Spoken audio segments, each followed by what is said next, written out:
Misha here, and I haven't posted in a few weeks, a couple of weeks at least, in either place. I'm going to put this on my personal channel, also on the Patreon. I had to go in from the cabin, and I don't really regret it because it was a very hot August. It's still hot right now, but they are promising a cool off, and even today it's a few degrees cooler. And I'm back out at the cabin a day or two early. A couple of unanticipated things happened.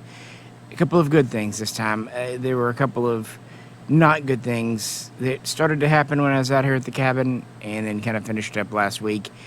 Not to me directly, but to a very good, close friend of mine. So sometimes, sometimes when stuff happens to a friend of mine, that impacts me more than if it were me. Anyway, I haven't really posted on the personal channel because I've been kind of working on new angles, new things. For one thing, I've been posting a few guns for Jay and kind of going through my old stock of stuff and getting things listed. Not a lot of new things to talk about. But then I finally kind of bit the bullet and got into a new product line, both as a consumer myself and a dealer.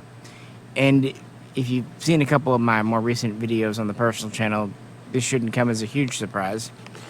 I decided to try a few of the Uberti guns, and a little bit of quick research seemed to indicate that the Cimarron versions might be good. So, you know, kind of based on a hunch, I just rang them up one day and immediately kind of hooked up with the sales rep, guy that I liked, and placed an order or two. And what's funny is, once I announced to some friends and family I was doing that, there was some interest. And the #1 gun that I wanted to pick up was a Colt single-action Army, an 1873 45 long Colt. I mean, I don't do a lot with replicas, but originals in fireable condition, especially military ones, which is, you know, my bag.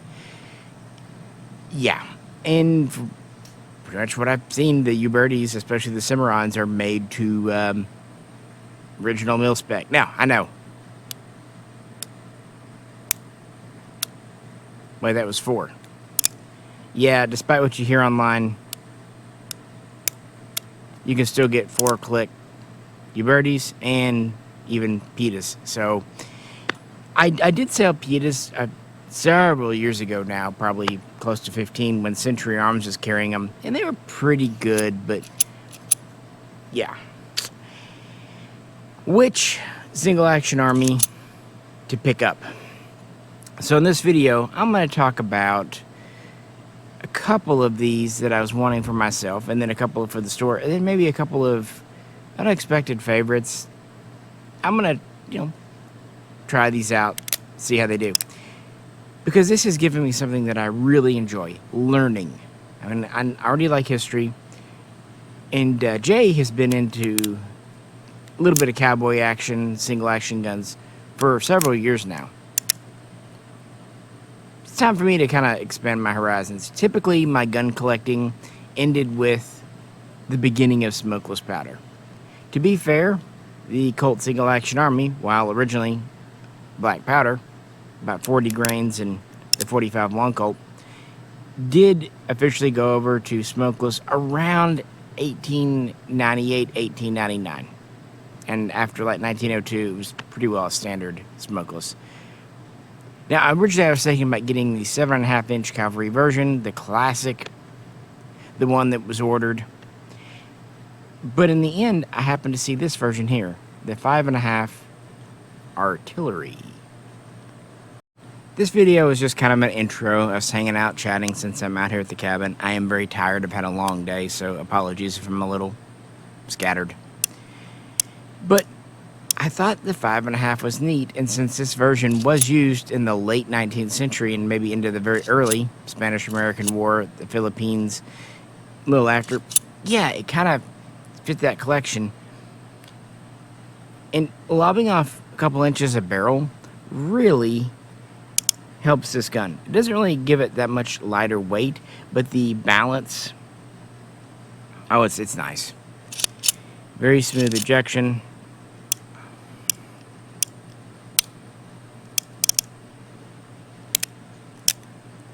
different cock systems. This does come with 2 different patterns of screw for the cylinder retaining rod. I put the flush fit one in. These also do come with kind of a knurled one for quicker removing. This is the earlier style with the full circle or bullseye. So it's not a pre-war, it's a old style.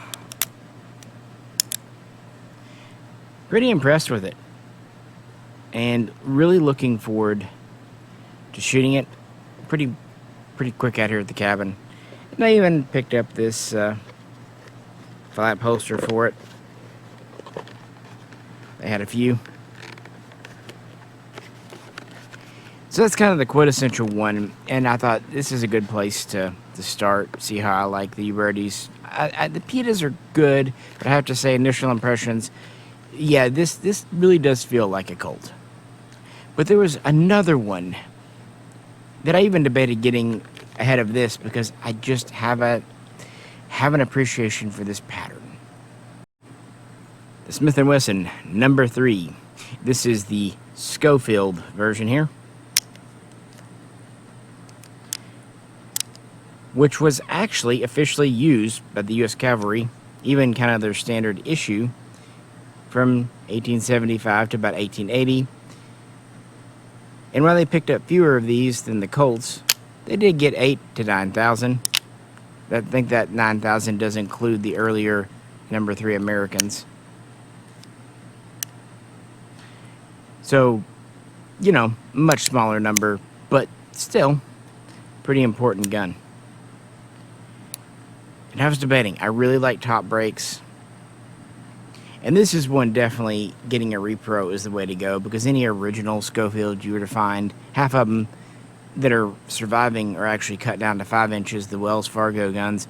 That's actually really cool from a balance point, but this is kind of the alternative of the Colt there. I don't know, the 7-inch barrel is just kind of that look, and on a top brake, it's nice to have that extra leverage in case it ever gets sticky. And Jay does have a Schofield, and his is in 38 Special, which is the practical way to go. But the Cavalry actually had these in 45 Schofield, 45 Smith & Wesson, and later they had what they called 45 Government, which was kind of a hybrid of that and Colt. And I thought that'd be kind of cool to get a 7-inch 45 cal. Now, Uberti Cimarron does offer a 45 long Colt. Nowadays, they've tinkered with things just a little bit. One problem, they were out of stock. The only 45 long Colt they had was a little 3.5-inch gun. Probably pretty cool looking. And I could have probably been talked into a 5-incher, but 3.5, nah, I'm wanting something that looks like a cavalry gun. So, no, that wasn't going to work. So I ordered the Colt, and there it is. They happened to mention, you know, maybe one of our wholesalers or distributors has one in stock. And I just very briefly, at the end of a conversation, asked a wholesaler, do you carry Cimarron by chance? And they did. Well, would you happen to have the 45 7-inch Schofield? And what's funny is, not only did they have a couple left, it was about the only Cimarron of note they had. They had a few other kind of random ones, but absolutely, out of all the part numbers, there's only 3 or 4. And the other ones were just kind of competition style. It was, I think, the only kind of military style gun they had. Pretty cool. I'd already ordered the Colt, but here's the thing. These are imports from Italy.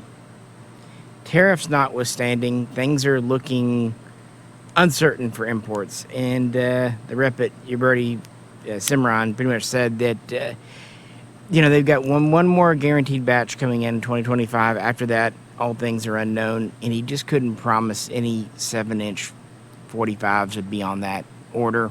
They had some 38s, cool and all, but yeah. So, kind of buckled down and picked one up. Is it a keeper? We'll see. But it's definitely one I'm looking forward to trying out at the range right here behind me. The next one is kind of a wild card, one I just thought was cool in a very retro way. The so-called Colt Open Top. It doesn't even have a 100% official model designation, although most call it the 1871, 1872, or 7172. Very much a transitional. This was Colt's first purpose-built metallic cartridge gun. And they did build 8,000. And around 1,000 were picked up by the Navy, a few, maybe 100 by the U.S. Army for testing. But they discovered that its 44 caliber cartridge, well, better than cap and ball, needed a little more oomph. The open top design wasn't as strong as you'd think. Colt really liked their open tops for a number of years.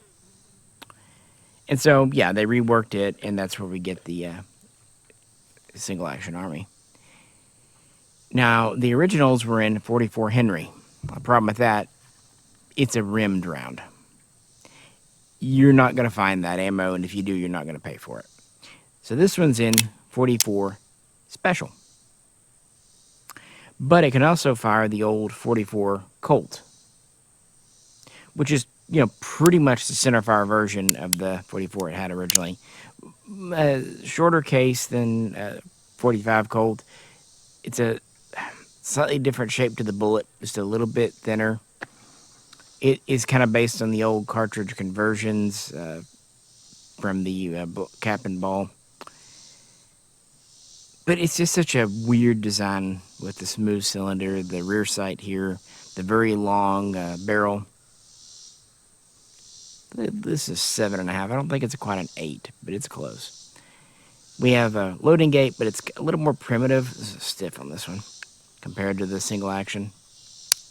We have an interesting ejector rod that actually rotates. I believe this is the Richard Mason style.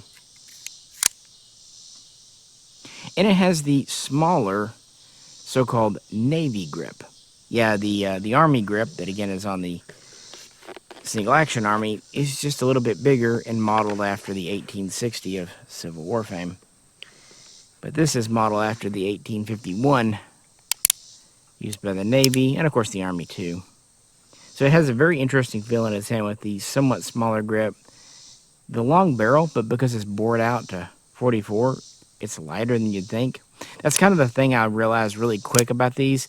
You think, oh, get them in 38 and they'll be kind of light and fine. No, they use the same external bore diameter for 38 or 44 or 45.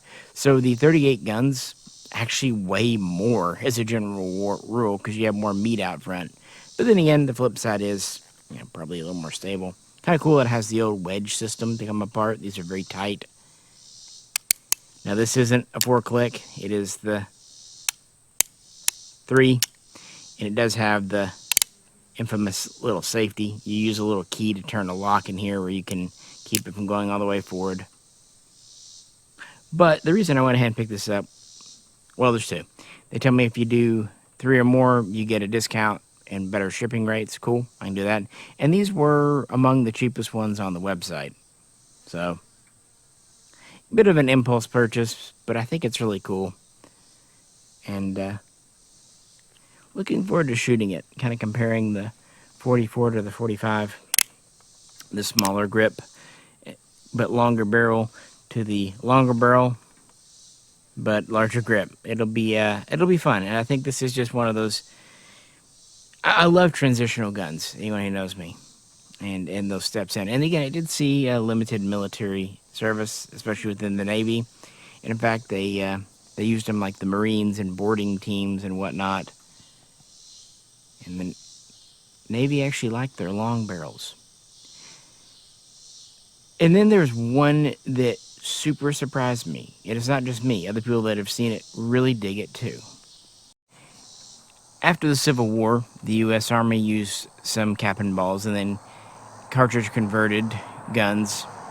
They had the Schofields, which are pretty much cavalry, and then the single-action Army, was, kind of the standard there and back.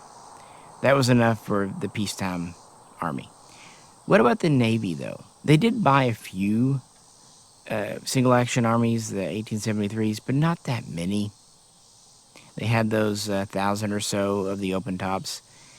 But what they mostly did was metallic cartridge conversions of their existing guns, like the Colt 1851, 1861, and this one here, the Remington New Navy 1858, as it's often known. Basically what happened, Colt was still the primary supplier through 1863 during the Civil War, but then they had a big fire, and they had picked up some Remingtons, and this gave Remington a chance in 1864 to kind of come in and keep on going. And, there were some things to recommend the Remingtons. For example, they had top straps based on their patents.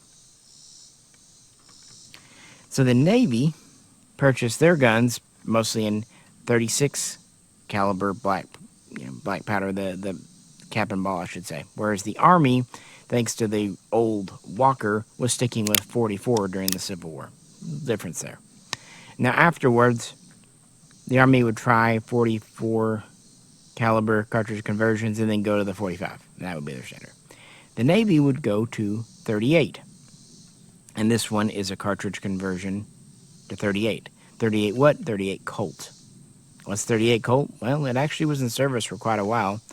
It was used in the double action 1889, 1892, and really wasn't replaced until the 1911 came along, although the 1909 and 45 Long Colt would replace some, kind of in response to the Philippines.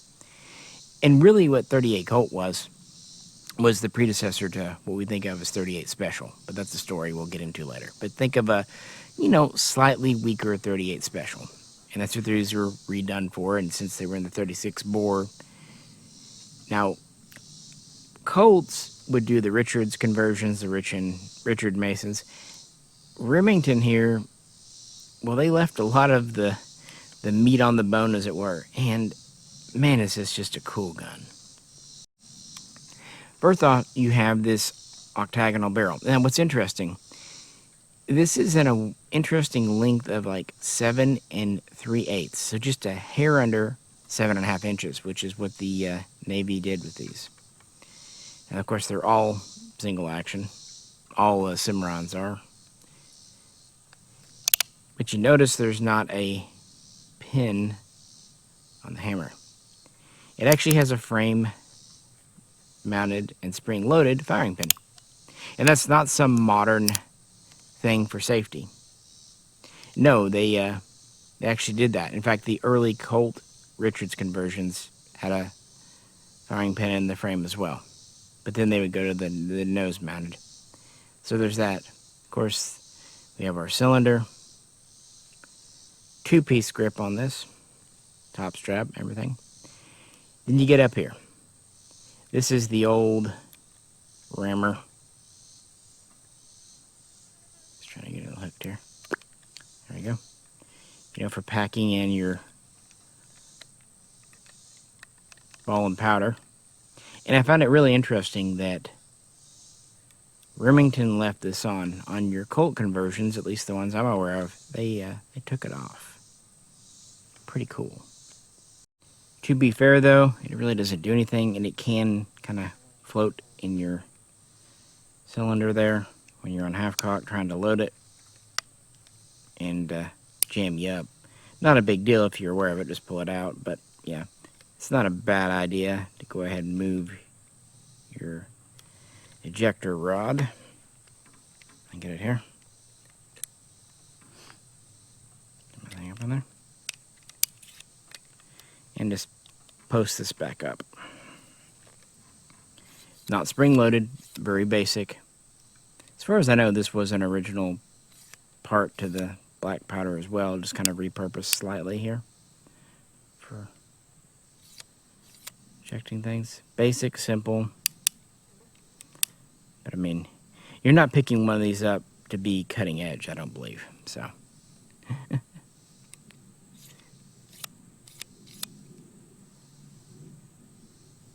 yeah, I just really think it's neat that all that stuff's on there, and it's pretty much just there to be authentic. It doesn't really do anything.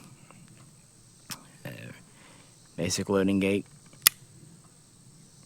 Ring added back there. Unexpectedly cool conversion, I must admit. And it also kind of is nice to let Remington get some representation.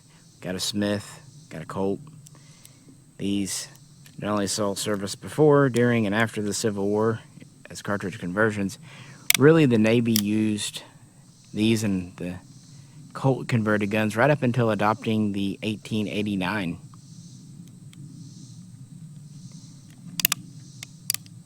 Nice trigger on these. And it's got weight, but it does feel good in the hand, and the trigger is much wider than on a Colt. For a different feel. You can see where each of the makers, Remington, Smith & Wesson, also has a pretty wide trigger, and Colts here kind of had their own ways of doing things, pros and cons. Now, of course, again, these are all Uberti Cimarron, but it doesn't seem like they took many liberties. There's a few for modernity, of course, modern steels, at least reasonably modern chamberings. That's okay.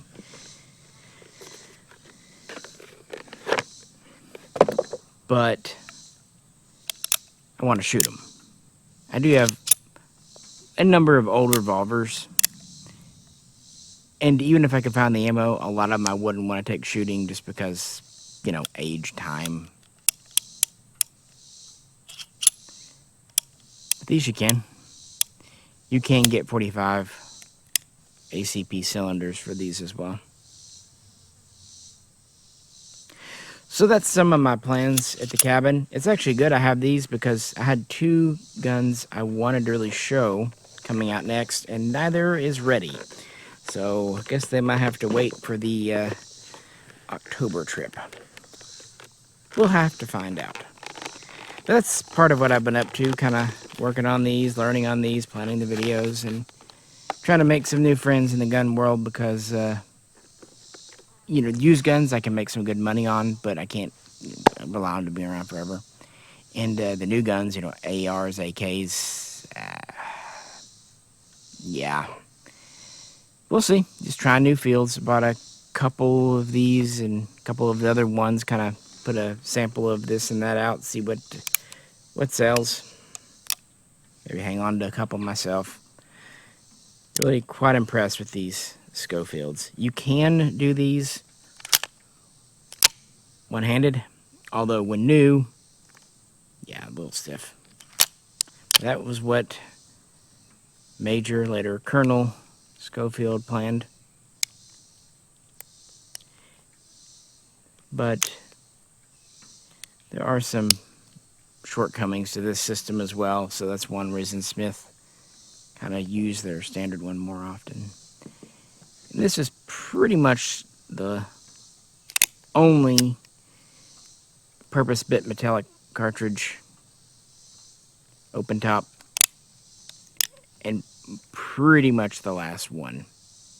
After this, the single-action army would take over, and, well, the rest, as they say, is history. So I hope you will find these videos interesting. I've had a lot of fun with it, and when I have fun, I try to and hope that gets conveyed in the video to you. But let me know what you think. Again, sorry for kind of taking a little bit of a break from the personal channel and the Patreon. I have been posting regular on the main channel, you know, backlog videos from before. I'm actually coming up on a full year of posting without having really taken a vacation, at least no more than a couple of days here and there. The anniversary will be Labor Day, which hopefully we can hit a full year. I don't know why. There's no real reason behind it, but it just kind of brings me satisfaction to know that, you know, I was that reliable. I hope so anyway. And I get it, trying to see the same ARs and AKs from me over and over, you know, pulling out of the collection. So I was just thinking, what can I bring that's truly new, at least to me and for this channel? And I thought we'd try these out, see what the response is. And each one will get their own video. Haven't exactly decided the format yet, but gonna shoot them and kind of go from there. So, as always, I appreciate all of you who give the support here. It's not just appreciated, but absolutely necessary. And you keep on, and I'll keep on, and hopefully we'll all keep on together. How about that? With that, I guess I'm going to head in. It's a little warm out. The bugs are a little nibbly as we get in towards evening. But, yeah, check back soon for more content. This is Misha. Catch you very soon next time.